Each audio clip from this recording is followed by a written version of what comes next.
입니까? 여러분 어떻습니까? 여러분 어떻습니까? 그렇게 될 줄로 믿습니다.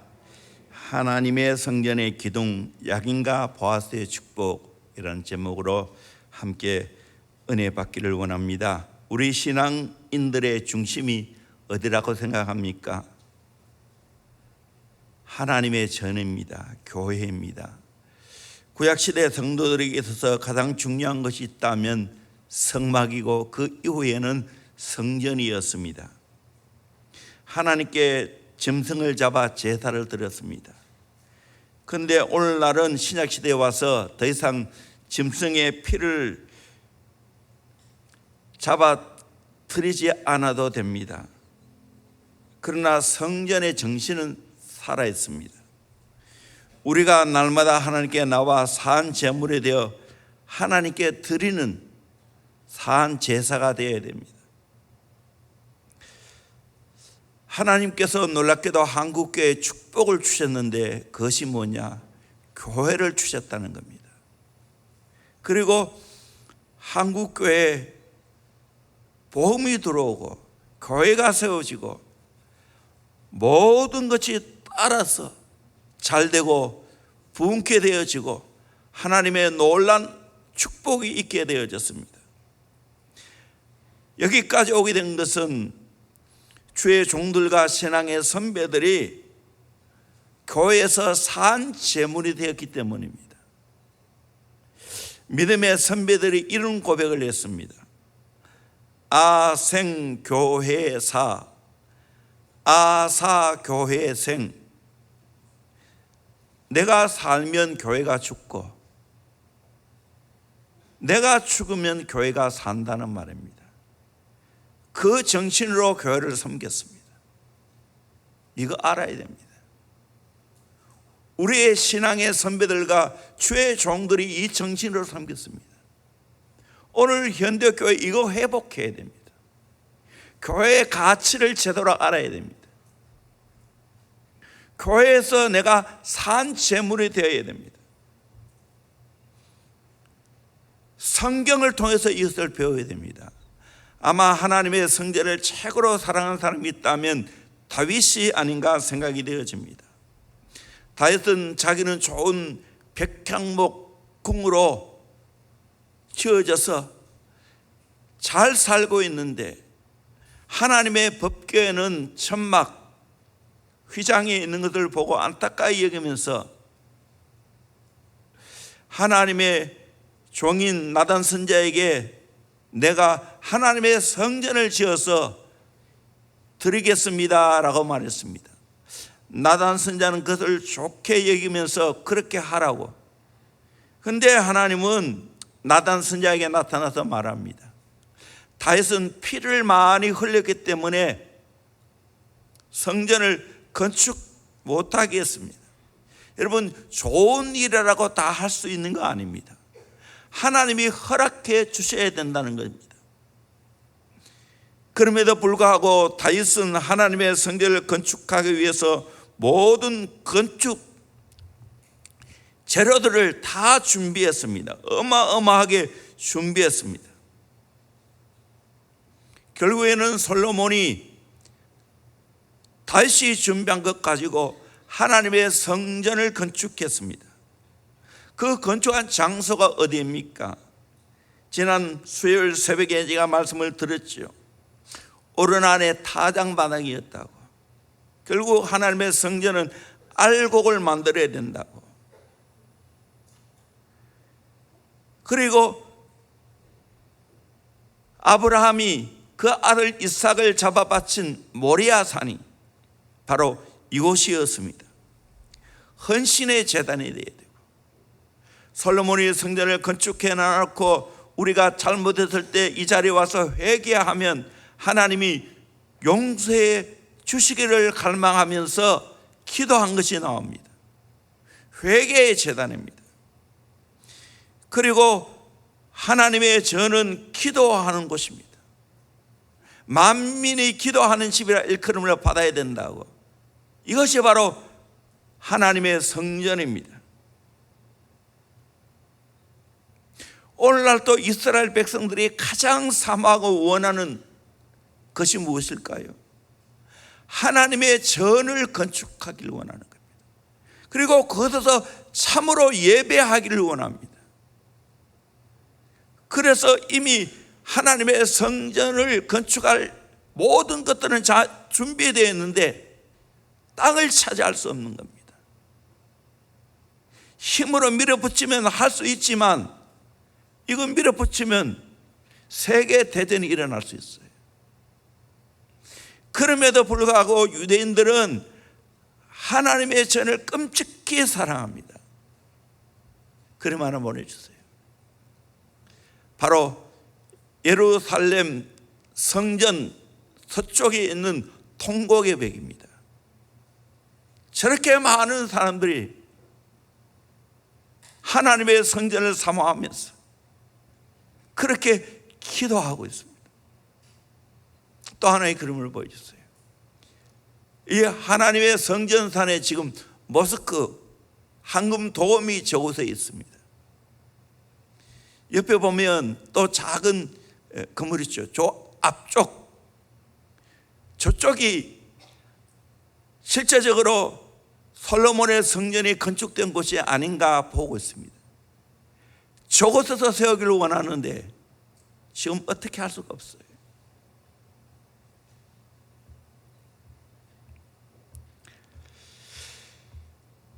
솔로몬이 하나님의 은혜 가운데 성전을 건축을 했습니다. 성전을 건축하고 난 후에 앞에 두 기둥을 세웠습니다. 그림 하나 보여주세요. 야긴과 보아스입니다. 번제단에 지금 연기가 오르고 있죠. 그 앞부분을 보면 건물이 있고 그 앞에 두 개의 기둥이 있죠. 그 두 개의 기둥이 바로 야긴과 보아스라는 기둥입니다. 그 다음 그림을 보여주세요.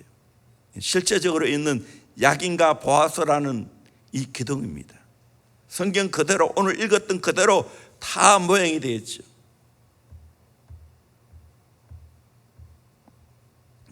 그런데 이 야긴과 보아스라는 이름의 뜻이 중요합니다. 야긴이라는 것은 저가 세우리라라는 뜻입니다. 보아스라는 건 그에게 능력이 있다라는 뜻입니다. 결국 이것을 붙이면 하나님이 능력이 있어서 하나님이 세웠다는 겁니다. 솔로몬이 아버지가 준비한 모든 건축 자료를 가지고 성전을 건축했지만 이렇게 성전을 건축하고 난 후에 야긴과 보아스라는 기둥 이름을 왜 붙였겠습니까? 후대에 이 이름을 보고 이 성전은 하나님이 능력이 있어서 세웠다는 것을 알려주기 위해서입니다.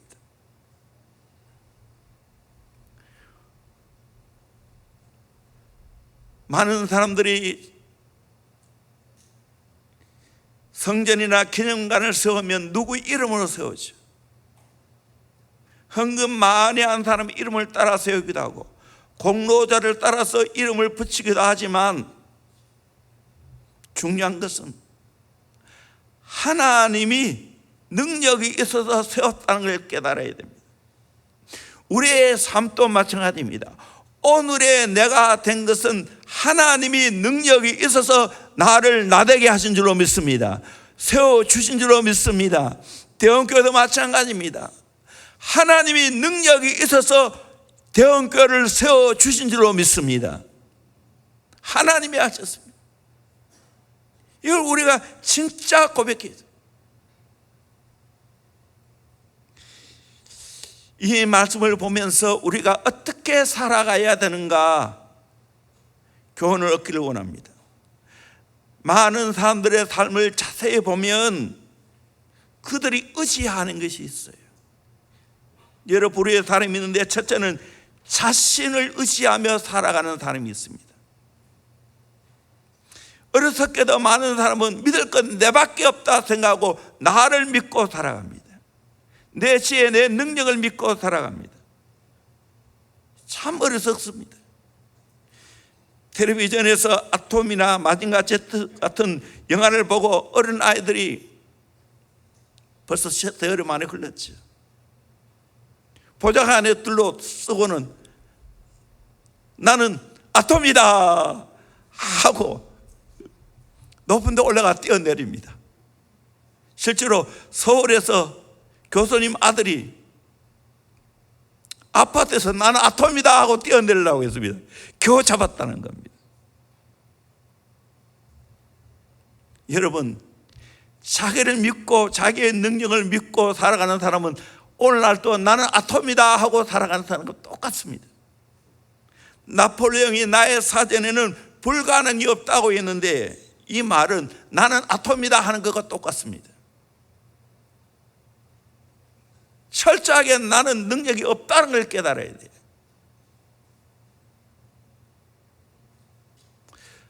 저는 오늘까지 목회를 하면서 또 자녀를 키우면서 강하게 느끼는 것 있습니다. 내 힘으로 할 수 없다는 것, 내 힘으로 목회 잘할 수 없다는 것, 내 힘으로 내 자녀를 잘 키울 수 없다는 걸 처절하게 깨달았어요. 이거 바로 깨달아야 돼요. 그런데 많은 사람이 오늘날 또 자기 힘을 믿고 의지하고 살아갑니다. 수영로교회 정필도 목사님이 이런 간증하는 것을 제가 들어보았고 읽어보았습니다. 교회가 짧은 시간에 부흥이 되기 시작했습니다.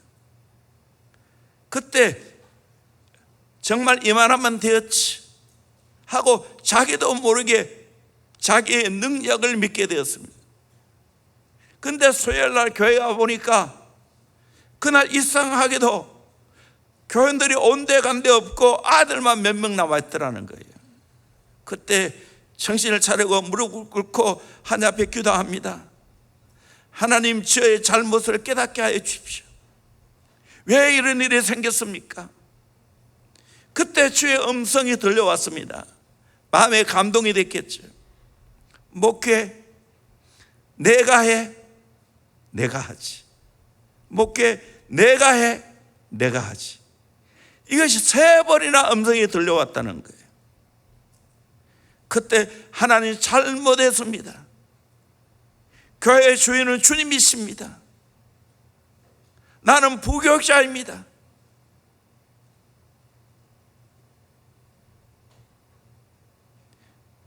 그리고 하나님을 의지하면서 목회를 했다는 거예요.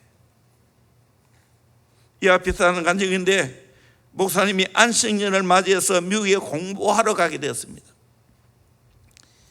미국에 가 있는 동안에 교회에 이상한 소문이 나돌았습니다. 목사님이 미국 갈 때 혼자 안 가시고 가족 전부 갔으니까 아마 그곳에 눌러 앉을 것이다. 잘못된 루머가 퍼져나갔습니다. 얼마나 속상했겠습니까? 안 그렇다고 전화도 했지만 믿질 않았습니다. 너무나 속이 상해서 하나님께 간절히 기도했습니다. 그때 또 음성이 들려왔어요.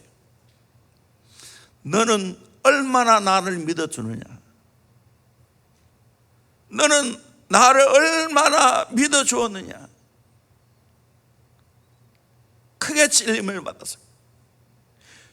주님을 의지하지 못했던 그 눈물로 회개하고 기도했습니다. 그 즉시 영감을 받고 테이프를 작성해서 보내주었더니 온 교회가 그 음성을 듣고 회개하고 눈물바다가 되었다는 겁니다. 이후에 목사님을 믿어주니까 그렇게 목회가 잘 되고 형통하더라는 거예요. 사랑하는 성도님들, 혹시 나를 믿고 의지하고 살아가는 자가 있다면 꿈 깰 수 있기를 소망합니다. 깨몽할 수 있기를 소망합니다. 절대로 나의 힘과 나의 능력을 믿을 대상이 아닙니다. 두 번째로 물질을 의지하며 살아갑니다. 많은 사람들이 돈으로 자기를 세워가려고 합니다. 돈만 있으면 다 해결될 것이라고 생각합니다.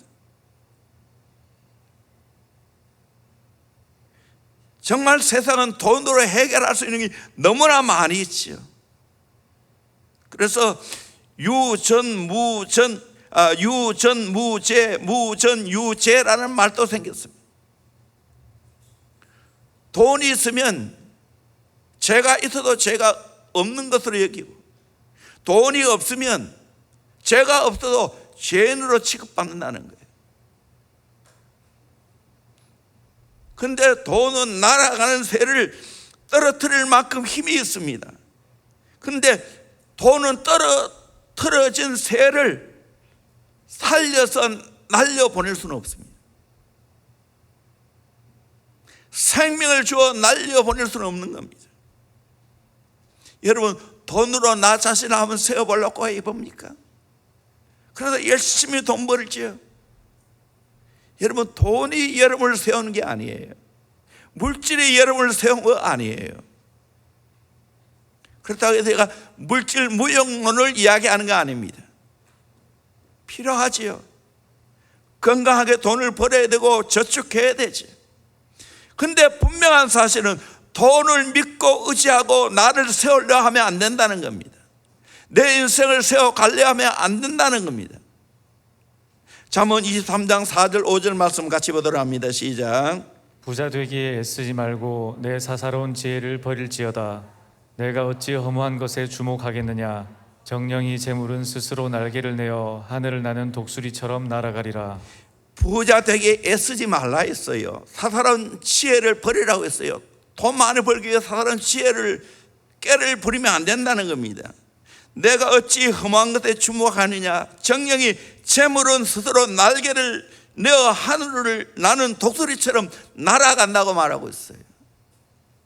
돈은 붙어야 되는 거예요. 때로는 하나님이 재물 얻을 능을 주시지요, 성경대로. 그러나 우리는 돈을 의지하고 살아가면 안 됩니다. 그래서 미국의 달러는, 우리는 달러를 믿고 사는 사람이 아니라고, 그래서 그 달러에 대한 In God we trust라는 말을 쓰고 있지 않습니까? 우리 하나님 믿는다고. 세 번째는 권력과 사람을 의지해서 살아가는 사람도 있습니다.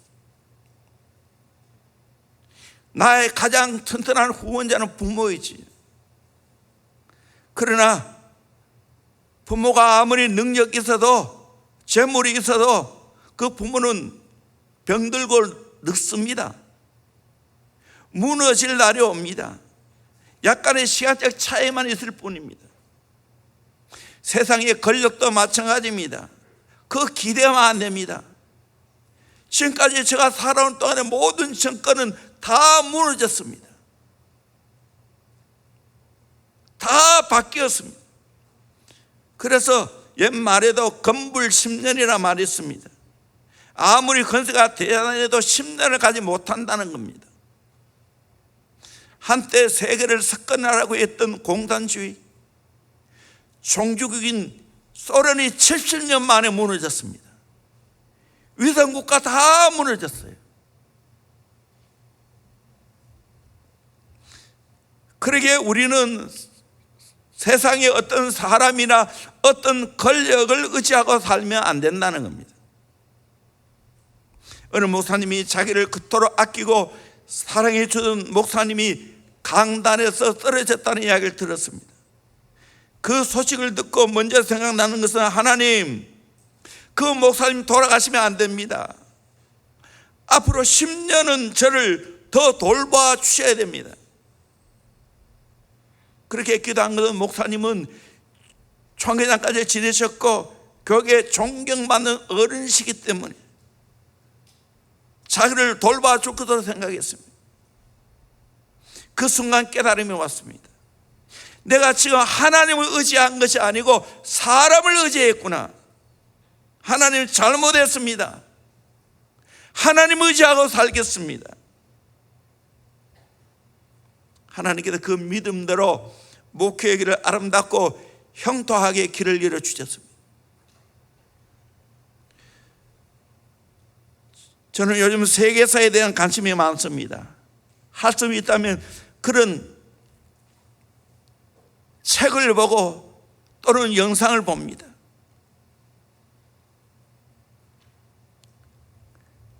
보면서 내 마음에 큰 깨달음을 주는 이야기가 있습니다. 이슬람 군대에 관한 이야기입니다. 무라트 1세의 가장 큰 업적은 오스만 제국의 최강의 정예군을 만드는 것이었습니다. 그 이름이 뭐냐? 예니체리 군단입니다. 여러분 기억하세요. 예니체리 군단. 이 예니체리 군단은 최첨단 총포로 무장한 술탄, 이슬람의 그 왕을 말하죠. 호위 정예병입니다. 14세기에 창건되어서 1826년 폐지될 때까지 오스만 제국의 역사에 중요한 역할을 했습니다. 지중해를 거의 다 먹었지요. 서주중에 조금 빼고는. 이 예니체리는 1364년 무슬림이나 투르크족이 아니라 유럽인 발칸 반도에서 예니체리 군단을 증발해서 만들었습니다. 예니체리는 새로운 군단이라는 뜻입니다. 그림 한번 보여주세요. 아주 용맹스러운 군단입니다. 어떻게 만들었는가? 14세 안팎의 영리하고 건강한 소년들을 모집했습니다. 그리고 이들을 이슬람으로 개종시켰습니다. 총포로 무장하고 호위하는 정예 부대를 만들었어요. 군악대를 만들고, 여러분 군악대 요즘 봉을 들고 이렇게 하다가 돌리면서 하는 거 있죠. 다 이 예니체리 군단에서 나온 거예요. 세월이 흐르면서 이들이 변질됐습니다.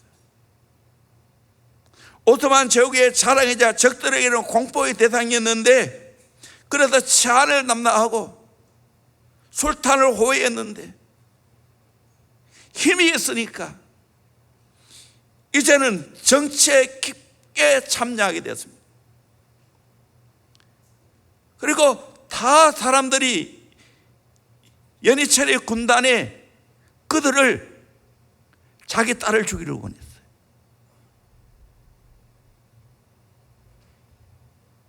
나중에 이 예니체리 군단이 얼마나 막강한지 이슬람의 왕인 술탄을 암살합니다.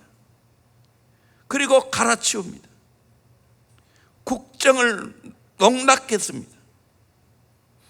결국 오스만 제국의 가장 걸림돌이 예니체리 군단이었습니다.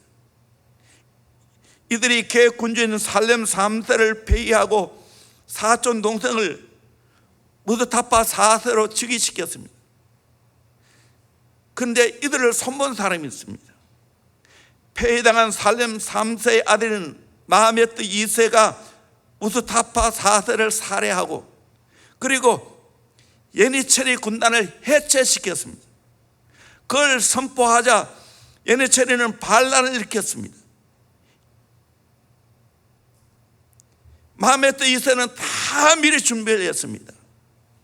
그래서 대포를 준비해서 그 군단들을 몰살시켰습니다.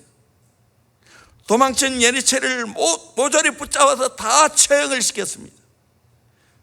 건국 후 500년간 유지해온 예니체리는 1826년 마하메트 2세 때 완전히 사라지고 말았습니다.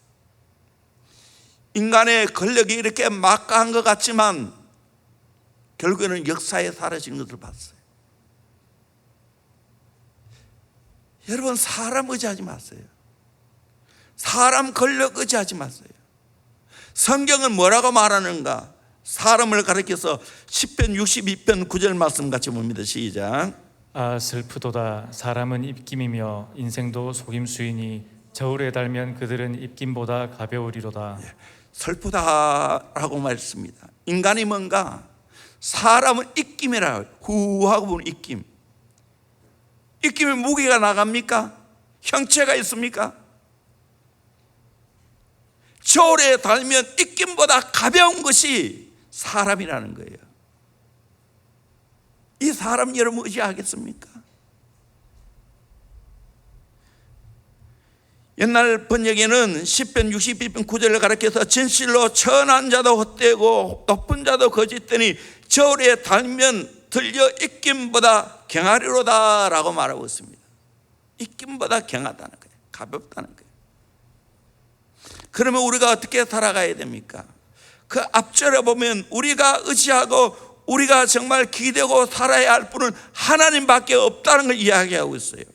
우리 시편 62편 5절 정독하면서 우리 같이 한번 읽어봅시다. 시작. 나의 영혼아 잠잠히 하나님만 바라라. 무릇 나의 소망이 그로부터 나오는도다. 오직 그만이 나의 반석이시요 나의 구원이시요 나의 요새이시니 내가 흔들리지 아니하리로다. 나의 구원과 영광이 하나님께 있으며 내 힘의 반석과 피난처도 하나님께 있도다. 백성들아 시시로 그를 의지하고 그의 앞에 마음을 토하라. 하나님은 우리의 피난처시로다. 아멘.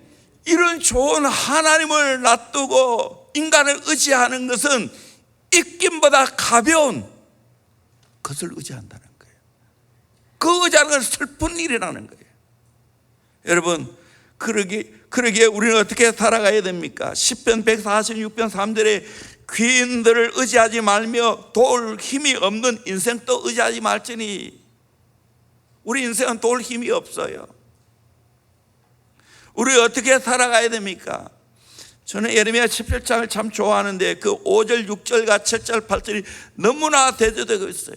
5절 6절은 인간을 의지하고 살아가는 자의 삶에 대해서 말합니다. 우리 같이 5절 6절 말씀 읽겠습니다. 시작.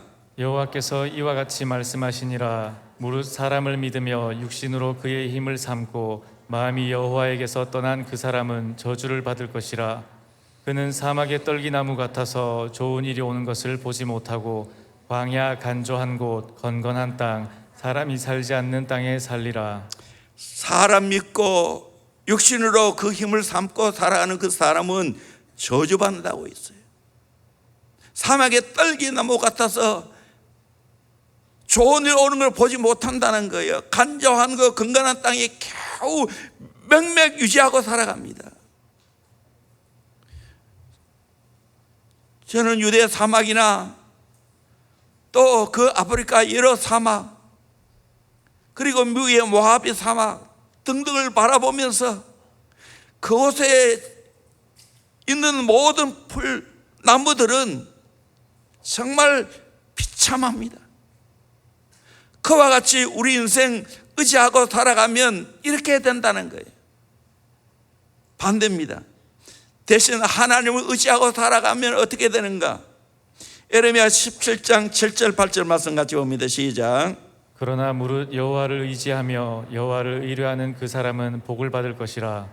그는 물가에 심어진 나무가 그 뿌리를 강변에 뻗치고 더위가 올지라도 두려워하지 아니하며 그 잎이 청청하며 가무는 해에도 걱정이 없고 결실이 그치지 아니함 같으리라. 아멘. 여러분, 물가에 심겨온 나무가 되기를 주의 이름으로 축원합니다. 그 사람이 하나님 의지하고 하나님 의뢰하고 살아가는 사람이에요.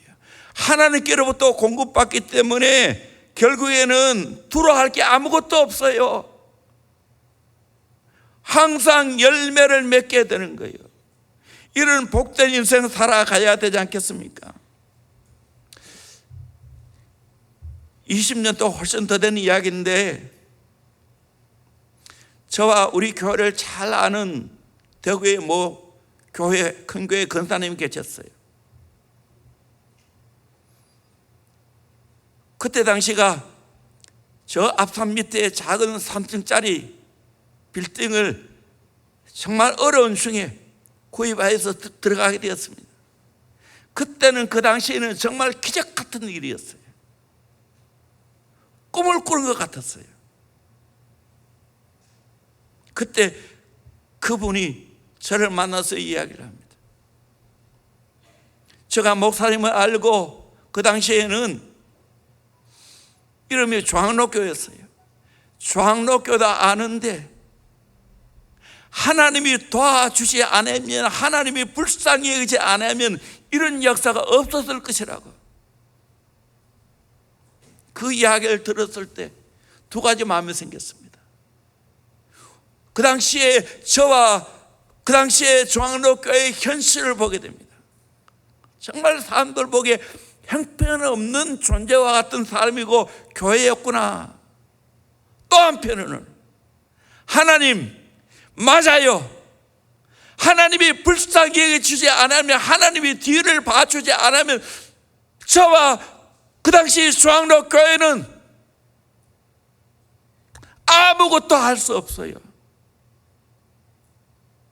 하나님, 앞으로도 하나님이 봐주셔야 됩니다. 하나님이 긍휼히 여겨주셔야 됩니다. 그런 기도가 저절로 나왔어요. 여기까지 오기까지 하나님이 하셨어요. 하나님이 불쌍히 여주셨어요. 하나님이 도와주셨어요. 저의 목회도 하나님이 도와주셨어요.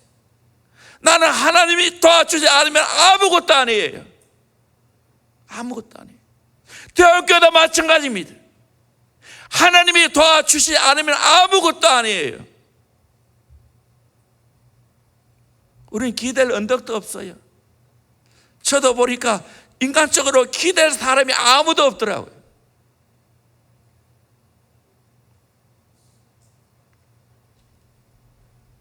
그러기에 우리는 어떻게 살아야 됩니까? 사람 의지하면 안 됩니다. 세상의 어떤 권력을 의지하면 안 됩니다.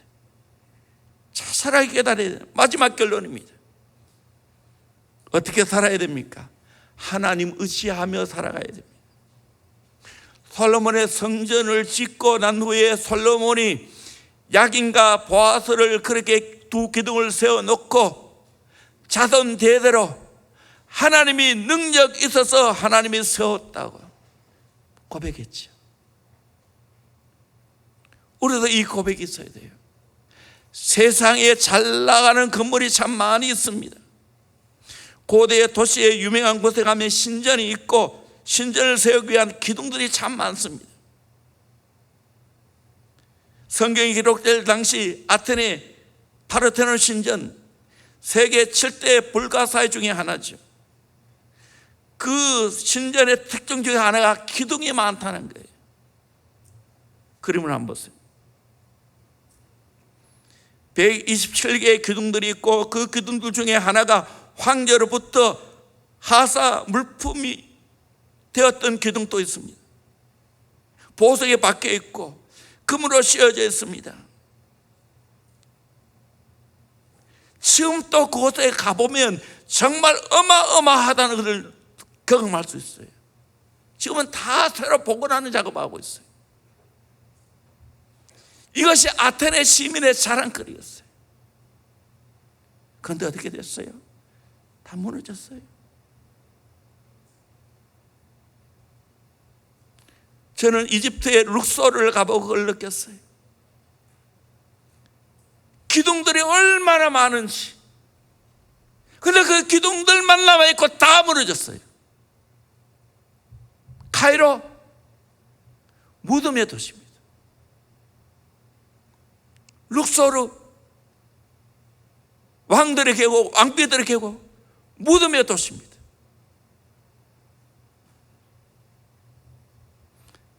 가난하게 되었어요. 한때 잘 나가는 그 모든 것들이. 그러기에 우리는 어떻게 살아가야 됩니까? 하나님 의지하고 살아가야 됩니다. 하나님이 능력이 있어서 나를 세운다는 것을 알고 우리는 하나님 의지하고 하나님만 바라보고 하나님께 기도하고 살아가야 될 줄로 믿습니다. 세우는 분은 하나님이 있어요. 결론적으로 우리는 하나님의 성전의 기둥이 되어야 됩니다.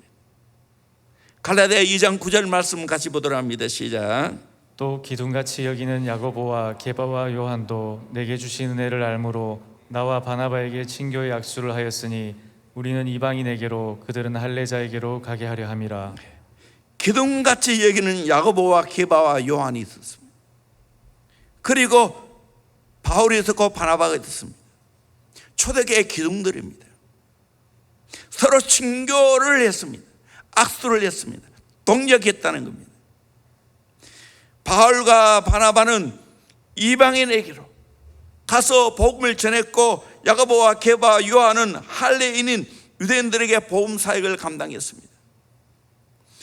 초대교회에 이런 기둥들이 있다면 오늘 사는 우리들이, 저와 여러분들이 대원교회의 기둥이 되어야 될 줄로 믿습니다. 한국교회의 기둥이 되어야 될 줄로 믿습니다. 세계교회의 기둥이 되어야 될 줄로 믿습니다. 그를 위해 우리가 함께 손을 잡아야 됩니다. 각 교회마다 하나님이 세우신 기둥들이 있습니다. 오래전의 이야기인데, 김천 근처의 시골 어느 교회에 서울 검찰청에 근무하시는 장로님이 계셨습니다.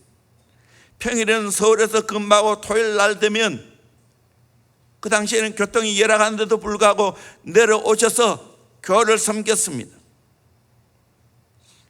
근무한 지 20년이 됐는데도 불구하고 17평 서면 아파트에 사셨습니다. 토요일 되면 고향에 내려온 이유는 시골 교회 어른 아이들에게 꿈과 희망을 심어주기 위해서 그렇게 섬겼다는 겁니다.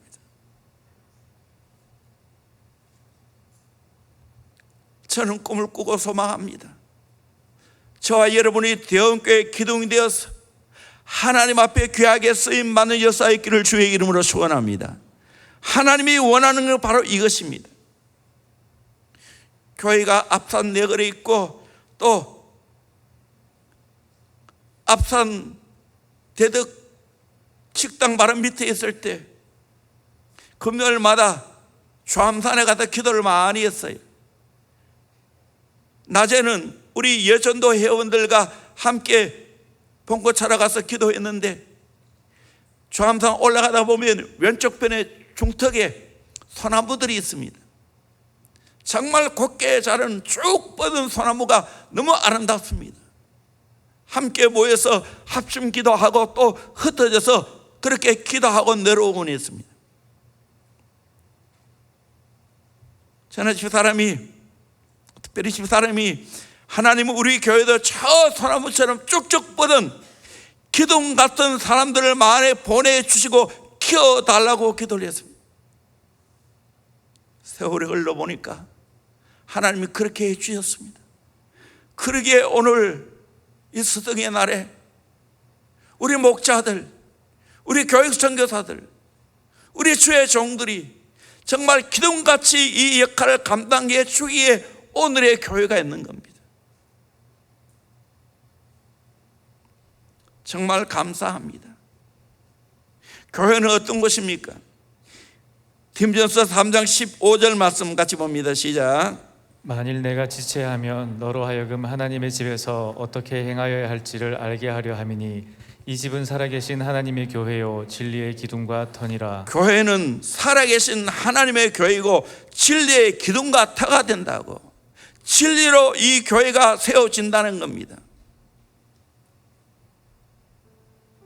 대원교회에 살아가는 모든 성도들은 진리의 기둥과 터가 되는 이 교회에서 바로 세워지기를 주의 이름으로 축원합니다. 요한계시록 3장 12절 말씀 같이 봅니다. 시작. 이기는 자는 내 하나님 성전의 기둥이 되게 하리니 그가 결코 다시 나가지 아니하리라.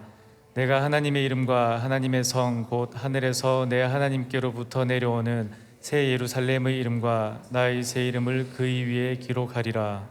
빌라델피아 교회에 하신 말씀인데, 이기는 자는 하나님의 성전의 기둥이 되겠다라고 말했습니다. 지금은 소아시아 7교회가 다 터키 지역이었어요. 그 터키 지역에 있는데 이 빌라델피아 교회에 가면 형제 사랑의 교회죠. 두 기둥만 남았어요. 그림 보여주세요. 이 기둥이 큰 기둥이죠. 기둥이 있어야 건물을 세울 거 아닙니까? 우리는 하나님 앞에 승리함으로 말미암아 하나님의 교회에 기둥이 되기를 주의 이름으로 축원합니다. 기둥은 승리하는 자입니다. 내가 승리할 때 수많은 사람을 승리의 길로 인도합니다. 또 한 그림을 하나 마지막으로 보여주십시오. 성경과 팬데믹이라는 건데 김지찬 교수님이 쓴 책인데 그 밑에 보면 1527년 유럽을 휩쓸었던 흑사병 대재앙도 종교 개혁을 막지 못했다라고 말하고 있습니다. 흑사병으로 수많은 사람이 죽었죠. 그러나 진리의 말씀으로 종교 개혁을 하는 걸 막지 못했습니다. 오늘 저와 여러분들은 이 사명을 감당해야 됩니다. 아무리 지금 코로나가 횡행한다 할지라도 우리는 하나님의 교회의 기둥이 되어야 됩니다. 흔들리지 않아야 됩니다. 진리의 기둥이 되어서 우리는 이 모든 재앙을 이겨내야 됩니다.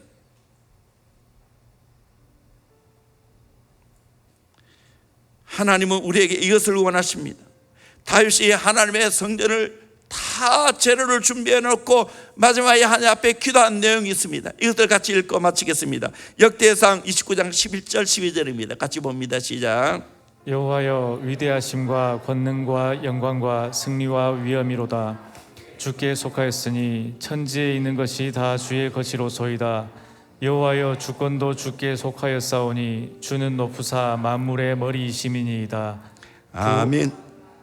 계속 부와 귀가 주께로 말미암고 또 주는 만물의 주제가 되사 손에 권세와 능력이 있사오니 모든 사람을 크게 하심과 강하게 하심이 주의 손에 있나이다. 아멘. 이 다윗이 기가 막힌 신앙 고백이에요. 여러분 이 말씀을 적어놨다가 한번 묵상해 보세요. 오늘도 동일합니다. 하나님의 절대 주권에 달려있다는 거예요. 하나님이 능력이 있어 우리를 세워야 된다는 이 말씀을 내 마음에 삼고 저와 여러분이 살아갈 수 있기를 주의 이름으로 축원합니다. 주의 몸된 교회의 기둥이 되기를 주의 이름으로 축원합니다.